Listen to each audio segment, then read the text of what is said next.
Hello guys, bienvenue dans cette première session de Canapé de prière rubrique Talk Show. Et ensemble avec vous, nous serons en train de présenter ce talk et nous allons recevoir à tour de rôle sur ce canapé des invités de qualité. Et aujourd'hui, nous aurons la grâce, le privilège d'avoir avec nous le pasteur Jérémy Soli. À tout de suite.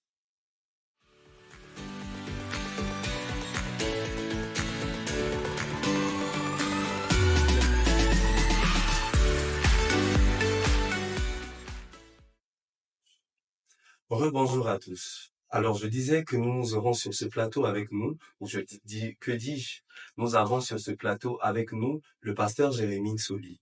Bonjour pasteur, Bonjour David, comment allez-vous? ça va très bien. Ou je dirais comment vas-tu? Il n'y a pas de ça entre toi et moi. Ça va très bien. Dieu fait grâce. Alors, est-ce qu'en quelques secondes, le pasteur Jérémy Soli peut se présenter?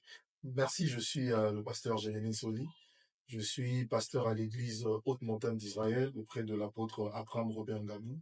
Je suis marié, je suis également père de 3 filles, 3 enfants. Voilà un peu en quelques mots ce que je suis. Alors, pour la petite anecdote ou la petite histoire, le pasteur Jérémy et moi, on se connaît aujourd'hui, ça fait, je crois, 5 ans. Et c'était à l'occasion d'un temps de prière. Un temps de prière pour la préparation d'un concert, si je ne me trompe pas. D'accord, c'est- Et le pasteur Jérémy devrait conduire justement le moment de prière. Et ce qui m'a le plus captivé pendant ce temps, c'était justement la présence de Dieu qui était tellement palpable que j'ai ressenti ce jour-là. Et le thème d'aujourd'hui, c'est la présence de Dieu. Alors, pasteur, comment définiriez-vous la présence de Dieu? Alors, la présence de Dieu, pour définir la présence de Dieu, c'est, ça sera Je vais aller dans 4 dimensions pour mieux définir la présence de Dieu. Ok. Il y a la première dimension, c'est cette présence qu'on appelle par l'omniprésence. La première dimension de la présence de Dieu, c'est l'omniprésence. Et l'omniprésence de Dieu, c'est le fait de savoir que Dieu est là, Dieu est présent. Le fait de savoir que Dieu est partout, en tout lieu, Dieu existe, Dieu est là. Il est écrit là où 2 ou 3 sont réunis en mon nom, je suis au milieu d'eux. C'est un peu la partie de l'omniprésence. La présence, la première dimension de la présence de Dieu, c'est l'omniprésence où nous savons que Dieu est là. On n'a pas besoin qu'un prophète nous dise que Dieu est là pour qu'on sache et qu'on sente que Dieu est là. On n'a pas besoin d'avoir les frissons pour savoir que Dieu est là. Nous savons qu'il est omniprésent. Partout, il existe. Même dans le ventre du gros poisson, avec Jonas, il était là. C'est l'omniprésence. Et la deuxième dimension, c'est la présence manifeste. C'est la présence manifeste. La présence manifeste, c'est lorsque nous commençons à voir des sensations de la présence de Dieu. La présence manifeste, c'est lorsque nous sommes là, assis ici en train de parler sur ce canapé, mais alors que nous sommes en train de parler sur le canapé, David commence à ressentir des frissons. Il commence à ressentir que Dieu est réellement là, la présence de Dieu est là. Mais il y a également la présence agissante de Dieu. La présence agissante, c'est lorsque nous savons que Dieu est là, non seulement nous avons des sensations, non seulement nous savons qu'il est là, mais également nous avons des sensations, non seulement nous avons des sensations, mais parmi nous, il peut se faire un miracle. Nous savons que Dieu, là où il est, il peut agir, il peut faire. C'est ça qu'on appelle par la présence agissante. C'est que nous savons qu'il est là, nous sentons qu'il est là, mais nous remarquons aussi qu'il est là par la façon de faire. Il y a également la présence souveraine. La présence souveraine, vous allez voir, c'est un peu comme au jour de la Pentecôte, quand l'Esprit descend, il décide d'agir comme il veut. Il peut prendre ceux-là, il commence à parler d'autres langues, il commence, ceux-là sont en train de rire, ceux-là sont en train de pleurer, et il y a la dernière manifestation de la présence de Dieu, c'est la gloire de Dieu. La gloire de Dieu est aussi une forme de la présence de Dieu. Donc, définir la présence de Dieu, ça serait de comprendre les 5 manières de comment la présence de Dieu fonctionne. Et donc, la présence de Dieu, c'est simplement lorsque Dieu est avec nous, mais lorsque Dieu est avec nous, il peut se manifester, il peut agir, il peut nous donner, nous montrer sa gloire. C'est un peu comme ça que je définis le concept de la présence de Dieu. Ok. Alors, il y a un personnage biblique qui, euh, qui me plaît beaucoup dans sa manière à lui de vivre la présence de Dieu, dans sa manière à lui d'expérimenter la présence de Dieu. Il s'agit de David. David. Alors, il a l'habitude de dire que un jour dans ta présence vaut mieux que 1000 ailleurs. ça prouve à suffisance que la présence de Dieu représente beaucoup pour lui. Et est-ce qu'avec, en quelques minutes, vous pouviez nous dire ce que vous comprenez de ça? Et encore plus, qu'est-ce que la présence de Dieu représente pour vous personnellement? Alors, personnellement, vous savez, la Bible nous parle de beaucoup de choses. S'il faut aller dans la Bible, nous allons réellement comprendre la notion de la présence de Dieu. Lorsque le roi David dit un jour, mieux vaut un jour dans ta présence que 1000 ans ailleurs, ça veut dire que ce que je ne peut pas avoir auprès des hommes, auprès du monde pendant 1000 ans, c'est qu'il est possible qu'en une seule journée, il est possible en un peu de temps, il est possible en quelques minutes que je puisse avoir dans ta présence tout ce que le monde peut soit me donner, soit me priver. C'est que dans la notion de savoir rester dans ta présence un jour est meilleur que passer 1000 ans ailleurs. C'est que je n'ai pas trouvé, c'est pas comme si David n'avait jamais existé ailleurs. C'est un roi, il est né, il a déjà vécu, mais il s'est rendu compte le jour où il a goûté à la présence de Dieu, il s'est rendu compte, en fait, ce que je reçois dans la présence de Dieu pendant 1 heure Mhm. est préférable que ce que je peux attendre des hommes pendant 1000 ans. C'est que je préfère désormais rester dans la présence de Dieu que de rester longtemps dans la présence des hommes. Alors pour moi, la présence de Dieu, j'aime beaucoup la présence de Dieu. Il y a un homme de Dieu qui disait que la présence de Dieu rend fertile même les terres infertiles. Ok. C'est que la présence de Dieu, c'est un ingrédient qui vient s'ajouter à l'humanité pour que l'humanité devienne comme une divinité. Donc voilà pourquoi nous ne pouvons qu'aimer la présence de Dieu. Ok. Alors tout à l'heure, vous avez abordé un aspect de la présence de Dieu. Vous avez dit que dans les dimensions de la présence de Dieu, il y a aussi la présence de Dieu manifestée. Manifeste. Alors, par rapport à ça, on a souvent l'habitude de ressentir des choses dans la présence de Dieu. On a souvent l'habitude d'avoir un frisson et autres. Et souvent, on a l'habitude de prendre ces choses comme des indicateurs de la présence de Dieu. Alors, ma question est celle-ci. Quels sont les indicateurs de la présence de Dieu et comment reconnaître que Dieu est dans la pièce? Quels sont les indicateurs de la présence de Dieu? Dieu est multidimensionnel, il est immense, c'est qu'il ne peut pas agir aujourd'hui comme il a agi hier. Il ne peut pas se manifester demain comme il devrait se manifester aujourd'hui. Mm, Il y a un homme de Dieu dans la Bible, je crois que c'est Élie, qui s'attendait à voir la présence de Dieu, à ressentir la présence de Dieu. mm, Il sait que Dieu, c'est un Dieu violent quand il vient, ce sont les tremblements, ce sont les tonnerres, mais un jour, il était étonné de savoir que Dieu peut passer même dans un vent doux. C'est que les manifestations de la présence de Dieu sont variées et cela ne dépend que de Dieu.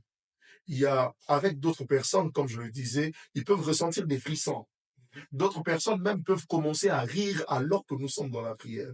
La prière, c'est quelque chose, c'est une affaire très sérieuse. mm, Vous allez voir quelqu'un en train de rire dans la présence de Dieu, dans la prière, vous allez dire, mais il n'est pas sérieux. mm, Alors, les manifestations sont vraiment variées. mm. Ici, on ne peut pas définir ou établir les manifestations ou encore ce qui prouve que Dieu est là, parce que c'est varié et ça dépend de Dieu. Il y en a qui peuvent parler, prier en esprit, parler en langue. Il y en a qui peuvent pleurer. Il y en a qui peuvent battre les mains. Il y en a qui peuvent tomber au sol. Il y en a qui peuvent, voilà, c'est varié et cela ne dépend que de Dieu. Mais si vous remarquez, il peut se faire que nous sommes dans la présence de Dieu dans la prière, il y en a qui ressentent des frissons, il y en a qui ressentent de la chaleur, qui ressentent de la fraîcheur. Ça dépend et c'est vraiment varié. Alors, pour enchérir par rapport à ce que vous êtes en train de dire, moi, personnellement, j'aimerais dire que la présence de Dieu est une réalité spirituelle, mais étant donné que nous sommes dans un monde physique, cela donc se manifeste avec nos sens. Justement. Ça peut donc se manifester avec nos sens. C'est une réalité spirituelle, mais on est dans un monde physique et ça va donc se manifester avec nos sensations. Donc, vous avez parlé des frissons. Ça peut être quelqu'un qui pleure parce que cette personne peut être émotive et n'a pas pu contenir ce qu'elle a ressenti, se met à pleurer, Justement. se mettre à rire, se mettre à parler, à dire des choses même qu'elle n'avait jamais dites avant. Euh, et par rapport à ça aussi, euh, j'aimerais donner une anecdote. Enfin, une fois, on parlait avec des amis sur ça, et je disais que mon père avait l'habitude de ne pas aimer que je rentre tard après les cours. Et quand je rentrais à la maison, Mon indicateur pour savoir que papa est là, sans pourtant avoir vu papa, alors qu'il est dans sa chambre, c'est l'atmosphère de la maison. Justement. Lorsque tu entres, tu réalises que tes frères et sœurs sont là. Ils sont d'habitude turbulents, mais parce que papa est là, tu sais que tout le monde est calme, tout est discipliné dans la pièce. Alors, l'une des manières pour moi de reconnaître que justement pour savoir que Dieu est là, c'est de passer plus de temps avec lui et de le connaître personnellement. On ne peut pas reconnaître la présence de Dieu, on ne peut pas connaître que c'est Dieu si on ne passe pas du temps avec lui. Parce que Dieu se manifeste, comme vous l'avez dit, de manière différente avec chacune des personnes avec lesquelles il a l'habitude d'exercer ou encore de communiquer. Alors, il faudrait donc passer plus de temps avec Dieu pour reconnaître les codes de Dieu et surtout savoir par quel langage est-ce que Dieu me parle. Il est possible que Dieu parle au pasteur Jérémie par des frissons. Il est possible que Dieu se manifeste avec moi par des pleurs, par des cris de joie en battant des mains. Et c'est justement ça ce que je voulais rajouter à votre avis. Merci, David. Alors, on parlait donc de la présence de Dieu comme une réalité. Mhm. Et par rapport à ça, j'aimerais savoir, est-ce que vous avez déjà vécu des expériences personnelles dans la présence de Dieu? Énormément, énormément, beaucoup d'expériences. Ok. Est-ce que vous pouvez nous partager une ou deux expériences pour nous édifier? Waouh, ça. D'accord, je vais choisir, je vais choisir. Il y en a tellement dans la tête, il y en a tellement dans la tête. Alors, moi, je me rappelle, une fois, j'étais en prière. J'étais en prière à l'église. J'ai passé une bonne partie de ma vie à l'église. J'étais en prière seul. On avait toujours cette chose-là, on demandait à Dieu, Seigneur, je veux te voir, je veux te vivre dans ma prière. C'était tout le temps, Seigneur, permets-moi de te voir, permets-moi de te rencontrer, permets-moi de marcher avec toi, permets-moi de savoir que tu es là. Alors, pendant que j'étais en train de prier, je commençais à voir comme une ombre qui venait vers moi. Je voyais comme une ombre qui venait vers moi. Mais c'était tellement, ça faisait tellement peur. C'était pas, vous voyez, nous avons l'habitude de savoir que tout ce qui est Dieu est bien, Mhm, est lumière, mhm, est blanc, est clair. Mais tu vois une ombre noire, sombre. mhm, Tu as l'impression que ça, c'est le diable. Et j'avais envie de dire au nom de Jésus. Mais après, j'entends une voix qui me dit, ne crains pas, c'est moi. Je me suis dit que c'est pas Dieu. Dieu ne peut pas venir comme ça et me faire peur. C'est pas propre, c'est pas blanc, c'est pas clair. C'était tellement sombre, c'était tellement noir. Et moi, je m'étais dit que c'est pas Dieu. Souvent, Dieu ne vient pas avec l'image que nous avons de lui. D'ailleurs, l'image que nous avons de Dieu peut peut-être être une image erronée. mhm, Aujourd'hui, les enfants qui grandissent, qui suivent les films de Jésus, nous avons grandi avec un visage de Jésus dans la tête qui n'est mhm, peut-être pas ça. mhm, Parce que nous avons suivi longtemps le film de Jésus. Mais ce visage-là est resté dans la tête qui n'est pas le visage de Jésus. Donc, c'est un peu ça, cette première expérience que j'ai vécue dans la présence de Dieu. Je pensais que c'était la présence de l'ennemi, du diable, mais Dieu m'a rassuré. Cette ombre noire que tu vois, ce n'est pas le diable, c'est moi et ne crains pas, je suis avec toi. Voilà. Alors, comment pourriez-vous encourager des personnes qui se sont laissées, par exemple, euh, influencées par, par un système? Parce qu'aujourd'hui, on vient de l'aborder sur le fait qu'avec un, on peut, on peut ressentir une sensation, enfin un frisson. Avec l'autre, ça peut être des larmes. Mais très souvent, on est coincé dans ce système-là. Et on pense que Dieu doit forcément se manifester comme ça. Et comme il ne s'est pas manifesté comme ça avec moi, ça veut dire que Dieu n'a pas été là.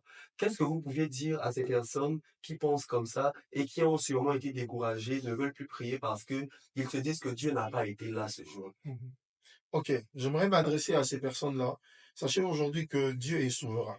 Dieu, la Bible dit que les voies de Dieu sont insondables. Dieu peut agir avec moi, pas comme il a agi avec l'autre. Dieu peut agir avec l'autre, pas comme il a agi avec moi.